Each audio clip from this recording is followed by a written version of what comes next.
10 साल हो गए थे सऊदी में काम करते हुए। पहला 1 साल कर्ज उतारने, दूसरे तीसरे साल की कमाई बहनों की शादियों की भेंट चढ़ गया। चौथे साल कुछ बचत करके आने की सोचा तो अब्बा की तबीयत खराब हो गई, फिर नहीं आ सका और अब्बा गुजर भी गए। बूढ़ी अम्मा घर पर अकेली थी, लेकिन कोई बचत नहीं तो हिम्मत भी नहीं पड़ी कि 5 साल सऊदी में रहने के बाद खाली हाथ घर जाऊं। लेकिन अम्मा की जिद और बहनों ने भी कहा, भैया आ जाओ, हमें कुछ नहीं चाहिए, बस आ जाओ। कहा तो हिम्मत बढ़ी, कुछ उधार बाड़ी करके टिकट लेके वापस आ गया कि कोई बड़ी जिम्मेदारी तो नहीं है, अब यही कुछ कर लेंगे। आने के दूसरे दिन बहन से मिलने गया। बहन भी अब बच्चों वाली हो चुकी थी। आते वक्त भांजे के हाथ पर 100 रुपया रख कर वापस हुआ। दूसरी बहन के यहाँ पहुंचने पर पास के पैसे भी खत्म हो चुके थे, लेकिन उसे ये उम्मीद थी ये बहन जो कुछ ज्यादा नजदीक है कुछ नहीं बोलेगी। वहां से वापसी होने पर भांजे के हाथ पर कुछ नहीं रख पाया।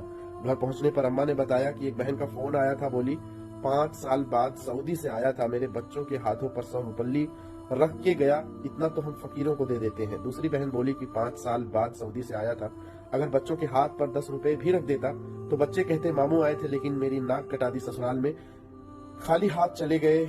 मैं अब वहां खड़ा अपने पिछले 10 सालों की कमाई का हिसाब लगा रहा था। ये स्टोरी छपी है आजमगढ़ एक्सप्रेस में। किसकी कहानी है मुझे नहीं मालूम, लेकिन ये एक हकीकत है, ये एक सच्चाई है। यही हाल हुआ था